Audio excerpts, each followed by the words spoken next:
puts him in position to see that Contracts has done some type of different route. So that could tip Dardoch off to this, but he's got to be careful. He starts up right above. There's Here comes the Rengar. He's empowered. He's got the kill, and Contracts strikes back from the first game. Hey everyone, Jatt here. In Week 8 of the 2017 North American LCS Spring Split, we saw Rengar a total of 11 times. In 2 of those 11 games, Rengar attempted to counter jungle during his initial route. In one instance, Rengar picked up first blood and went on to carry the game. In the other, he was collapsed upon by the enemy team and became first blood. This week on the breakdown, we're going to look at Rengar's jungle paths and what leads to the success or failure of an early game invade. Let's get into it. All 11 Rengar games this weekend involve a Raptor buff start. This is the starting camp for most Rengars, as it packs enough experience to give him level 2 off the small Raptors, allowing for a faster clear of the large Raptor. From there, the Rengars diversified into 3 general routes. First, we'll cover the red side 3-camp route. Since Rengar often falls low from Raptors, conservative jungling is common, meaning you start at Raptors, move to red buff, and then clear Krugs before recalling. This clear gives a large amount of experience and gold, but leaves Rengar at low health.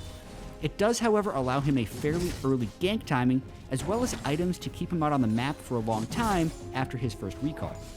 The second route is to rush level 4 by clearing 5 camps. This involves a Raptor start, red buff, then Wolves, blue buff, and finally Gromp. This is the preferred route if Rengar wants to hit level 4 as fast as possible while taking both of his buffs off the map, but it does delay when Rengar can threaten the opponent team. The third route we'll cover is the invade route utilized by Contracts and Dardoch in Week 8. Again, it was a Raptor buff start into red buff, then onto Wolves. Yet from there, they moved into river and attempted to either steal the enemy red or kill the enemy at red.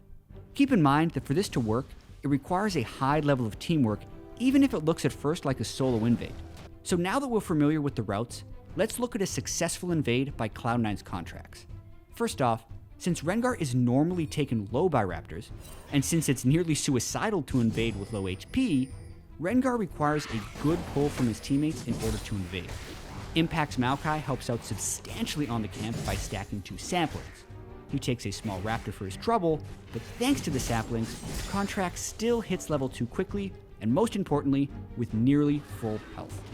Once he's finished his initial route, a healthy Contracts sneaks through the river as Immortals bot lane moves toward Contracts' blue. Unfortunately for Immortals, this isn't a dead giveaway that Contracts is invading, as his blue could still be standing thanks to Contracts doing a 3-camp red side start.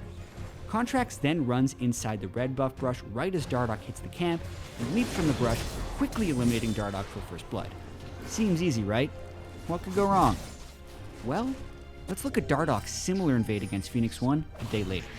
While Dardoch has no Maokai on his team, he still receives a generous pull, with both Pobelter's Ahri and Flame Shen damaging his Raptor camp. Dardoch hits level 3 with high health, then moves to the river, but this time, it's warded. You may ask, why is a ward in the river to spot Dardoch, but was absent from the river to spot Contracts? The answer lies completely in the mid laners.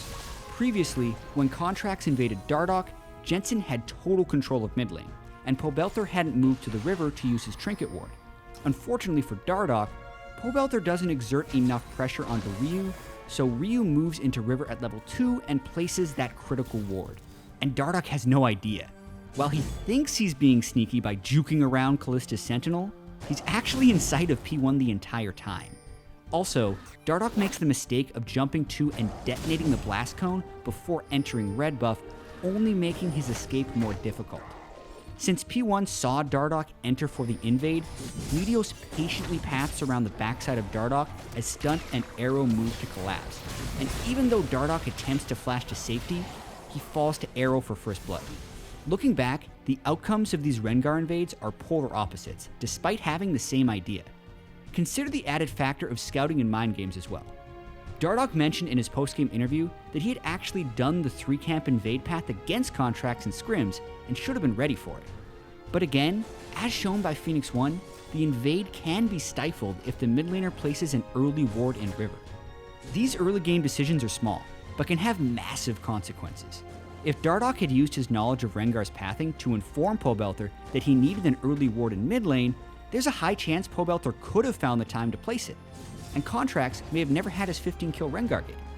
Likewise, had Phoenix 1 let their focus drop early and not prep defenses for an early Rengar invade, Dardoch may have pounced to an early lead instead of giving the enemy AD carry red buff. As we saw plenty of times this week, these type of high-risk, high-reward invades can leave a team struggling for early game energy or break a game wide open. It's really all in the details.